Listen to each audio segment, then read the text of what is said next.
لیکن کئی لوگ اخص الخواص ہوتے ہیں اور اس مقام پر ہوتے ہیں، اللہ کریم جہاں پر بھی ان کا امتحان لینا چاہے وہ اسی امتحان کے اندر کامیاب و کامران نظر آتے ہیں۔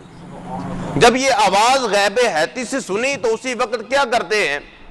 کہا کہ مالک اگر میری اور تیری محبت کے درمیان یہ میری اولاد حائل ہو رہی ہے تو مالک اس کی روح ابھی کی ابھی پرواز کر لی۔ اللہ نے ان کی دعا کو قبول فرمایا اور ان کی بیٹی کی روح کو پرواز کر لیا۔ یعنی یہ لوگوں کے امتحانات ہوتے ہیں اور اس کے بعد جا کر ان کو یہ بلند مقامات ملتے ہیں، ایسے نہیں یہ مقامات مل جاتے۔ اور حضرت ابراہیم علیہ السلام نے اپنے بیٹے کو جب یہ بات کہی تو بیٹے نے بھی عرض کیا کہ ابا جان آپ اللہ کے حکم کو پورا کریں، اگر اللہ نے چاہا انشاءاللہ من الصابرین آپ مجھے صبر کرنے والوں میں سے پائیں گے۔ یعنی بیٹے کا جواب بھی بڑا کمال تھا، انہوں نے یہ نہیں کہا کہ اب مجھے ذبح کرنا ہے، پھر وہ پورا پروسیجر ہوا، اللہ کریم نے وہ دمبا بھیجا اور آپ کی تو قربانی قبول ہوگی، کیونکہ جب آپ نے چھری پھیری اور پھیرنے کے بعد آپ نے اپنی آنکھوں سے وہ پٹی اتاری تو کیا سامنے دیکھتے ہیں کہ بیٹا تو سلامت کھڑا ہے، لیکن سامنے جو ہے وہ دمبا ذبح ہو چکا ہے۔ تو یہ تھا تو امتحان ہی، اور حضرت ابراہیم علیہ السلام نے اس امتحان کو بڑے احسن طریقے کے ساتھ، بڑے اعلیٰ طریقے کے ساتھ اپنے سینے سے لگایا اور اس امتحان کے اندر کامیاب و کامران ہوئے۔ پھر اللہ کریم نے آپ کو اعزاز کیا عطا فرمایا کہ قیامت تک کے لیے آپ کے نام کی قربانیاں دی جائیں گی۔ اور حضرات ذی وقار یہ لازمی بات ہے کہ جس شخص کو مقام چاہیے، آپ دیکھ لیں اگر دنیا کا کوئی شخص آفیسر بننا چاہتا ہے، وہ پہلے اسٹڈی کرے گا، اسٹڈی کرنے کے بعد اس کے متعلقہ کورس ہوں گے وہ کرے گا، اس کی تمام جو ضروریات ہیں وہ پوری کرے گا، اس کے بعد ٹریننگ کرے گا، پھر جا کر کہیں اسے وہ پوسٹ ملے گی۔ تو یہ دنیاوی مشکلات ہیں، مسائل ہیں، ان تمام کو وہ عبور کرتے ہوئے اس مقام تک پہنچتا ہے۔ تو جو ایسا مسافر ہے کہ جس کی منظر فقط خدا کی رضا ہے، اس کا قرب ہے، اگر وہ اس کو حاصل کرنا چاہے تو اس کے لیے تو پھر اور زیادہ مشکلات ہوں گی۔ ایک صحابی میرے نبی کی بارگاہ میں حاضر ہوئے، عرض کی یا رسول اللہ میں اللہ اور اس کے رسول سے بڑی محبت کرتا ہوں۔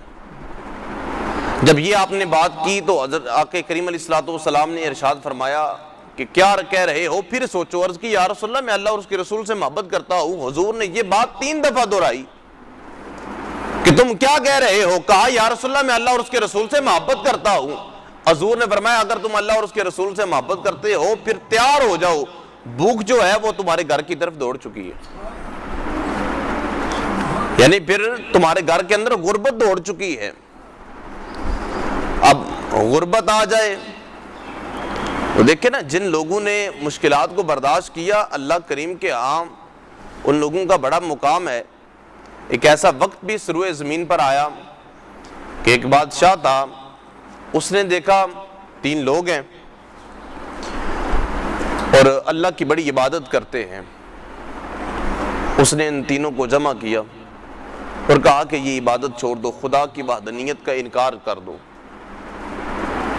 لیکن وہ تینوں کے تینوں نے کہا کہ ہم تو انکار نہیں کرنے والے۔ الغرض جب سارے جتن کر لیے، انہوں نے اس چیز کا انکار کیا کہ ہم خدا کی وحدانیت کا انکار نہیں کرنے والے۔ اس نے ایک کڑا کے اندر تیل ڈالا، تیل ڈال کر کئی دن اس کے نیچے آگ جلائی۔ جب وہ تیل بالکل کہہ لے کہ اپنے عروج پر تھا، گرم ہو چکا تھا، اس کے اندر ایک شخص کو ڈالا گیا اور باقی 2 کے سامنے ڈالا گیا۔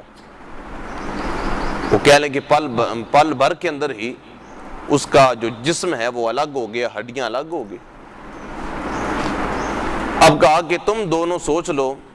اب دوسرے دن ایک کی باری ہے، پھر دوسرے دن جناب دوسرے کو ڈالا گیا۔ اب تیسرے دن جو ہے وہ تیسرے شخص کی باری تھی۔ اب کہا کہ اب تو اسے ڈالا جائے گا۔ جب وہ کڑا کے قریب آیا نا تو اس کی آنکھوں سے آنسو جاری ہو گئے۔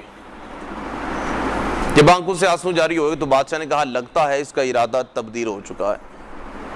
اقبال نے کہا تھا یہ جو فاقہ کش ڈرتا نہیں موت سے، روح محمد اس کے بدن سے نکال دو۔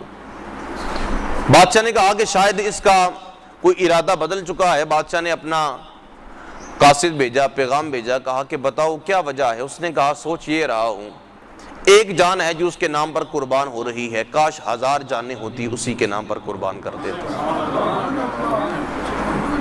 بادشاہ بڑا حیران ہوا، عجیب منظر ہے، 2 اس کے بھائی، 2 اس کے دوست، اسی کے سامنے، اسی کڑاہ کے اندر، اسی تیل کے اندر ان کی ہڈیاں علیحدہ ہو چکی ہیں اور ان کا جسم کا ایک ایک جو ٹکڑا ہے وہ علیحدہ ہو چکا ہے، جلد علیحدہ ہو چکی ہے، ہڈیاں علیحدہ ہو چکی ہیں، لیکن ابھی تک یہ فولاد کی طرح یہاں پر کھڑا ہے۔ اس کے ایک وزیر نے کہا بادشاہ سلامت، ان کا ایمان بڑا مضبوط ہے، میرے پاس ایک ایسا حربہ ہے جو میں حربہ آزماؤں گا اور اسے اس ایمان سے ہاتھ دھونے پڑیں گے۔ اس نے کہا ٹھیک ہے، لازمی طور پر آزماؤ۔ اس نے کہا وزیر نے کہ میری بیٹی ہے اور وہ حسن و جمال میں اس پورے شہر میں اس کا کوئی ثانی نہیں۔ اس نے ایک کمرے میں اسے بھی بند کیا اور اس کے کھانے جانے کی جو سارا کا سارا سامان ہے، ڈیوٹی ہے، وہ اپنی بیٹی کو سونپ دی۔ اس کی بیٹی تقریباً 1 مہینے تک ڈیوٹی کرتی رہی۔ اس نے آ کر اپنے والد کو جواب دیا، اس نے کہا کہ یہ جو شخص ہے، مجھے یہ لگتا ہے کہ اس شخص کے اندر کوئی شہوت نام کی چیز ہی نہیں ہے۔ میں تو لے کر جاتی ہوں کھانا تو ایسے لگتا ہے کہ جیسے کوئی مردہ پڑا ہے۔ اس نے تو آج تک مجھے آنکھ اٹھا کے بھی نہیں دیکھا۔ اس کے ایمان کی کیفیات ہی یہ ہے۔ اس نے کہا تم عورت ہو، یہ تو ہو نہیں سکتا کہ تم اسے ایمان سے پھسلا نہ لو، اسے راہ راست سے ہٹا نہ دو۔ الغرض وہ عورت جو اسے اپنی طرف مائل کرنے آئی تھی، وقت نے ایسا پلٹا لیا، اسی نے اسی کے ہاتھ میں کلمہ پڑھا، پھر اس سے شادی کی۔ حضرات سی وقار وہ شادی کی، وہ پھر آگے ایک لمبی چوڑی کہانی ہے، لیکن بتانے کا مقصد یہ ہے اب یہاں پر جہاں پر یہ تینوں اشخاص پہنچ چکے تھے، یہاں پر تو عزیمت بھی جائز ہے، رخصت بھی جائز ہے۔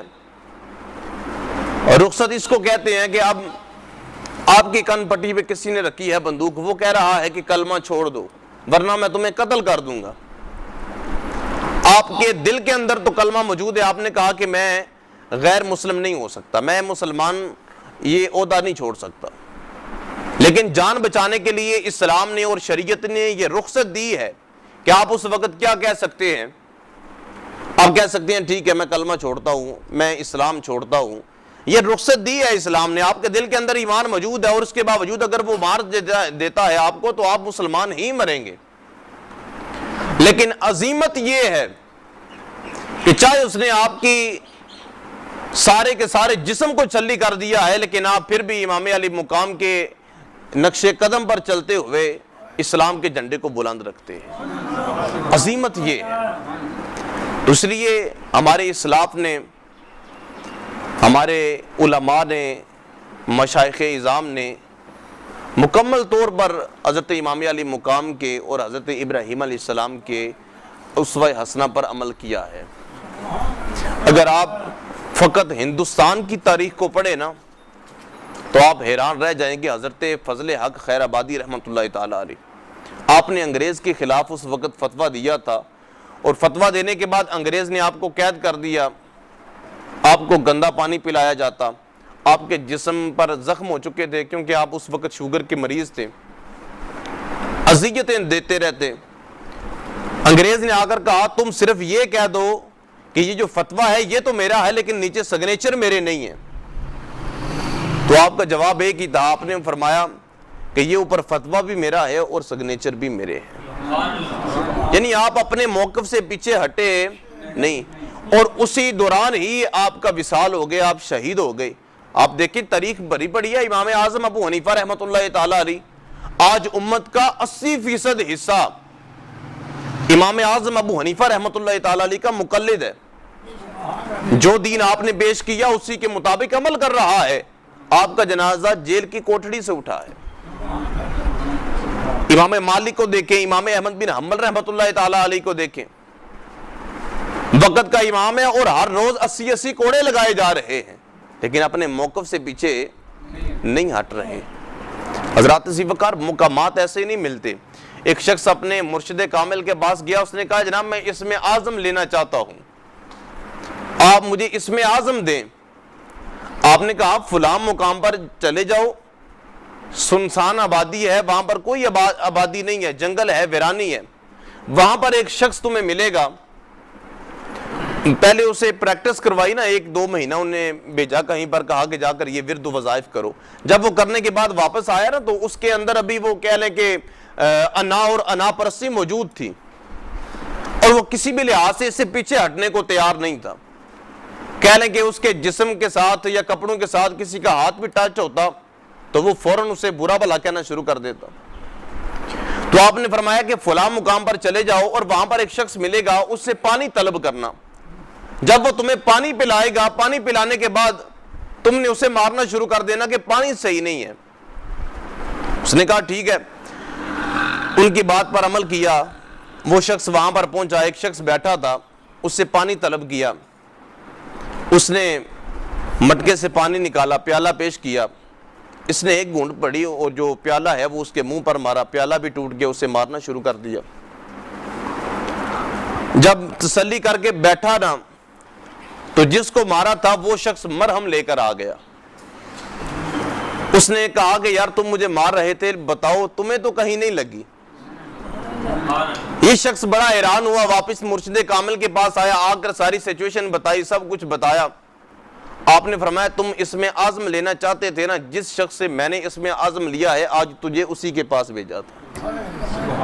فرمایا اسم اعظم تو ایسا ہے کہ اگر انسان کو پہاڑ بھی ٹھوکر لگائے نا تو پھر بھی انسان جو ہے وہ اپنی جگہ سے ہلے نا، اتنی استقامت ہو تو اسم اعظم ملتا ہے۔ اور فرمایا تمہارے دل کے اندر ابھی وہ انائی ختم نہیں ہو رہی، غرور ہی ختم نہیں ہو رہا، میں ہی ختم نہیں ہو رہی۔ تو حضرات ذی وقار اسی تناظر کے اندر حضرت ابراہیم علیہ السلام، کیونکہ یہ عید کا موقع ہے تو تصوف کا ایک نقطہ آپ کے سامنے پیش کرتا ہوں۔ حضرت ابراہیم علیہ السلام نے جن 4 پرندوں کو ذبح کیا تھا نا، ان میں سے ہر ایک جو پرندہ ہے وہ ایک بری خصلت کے اندر مشہور تھا۔ جیسے مور ہے، اس کو اپنی ظاہری خوبصورتی جو ہے نا اس پر بڑا غرور ہے۔ اسی طرح جو گدھ ہے یہ حرص و لالچ کی وجہ سے مشہور ہے۔ جو کبوتر ہے یہ بلند پرواز اور اونچی اڑان کی وجہ سے اس کو اپنے آپ پر تکبر ہے۔ تو یہ وہ تمام جو چیزیں ہیں نا، ایک ایک پرندہ جو ہے جو آپ نے ذبح کیا تھا یہ اپنی بری خصلت کے اندر مشہور تھا۔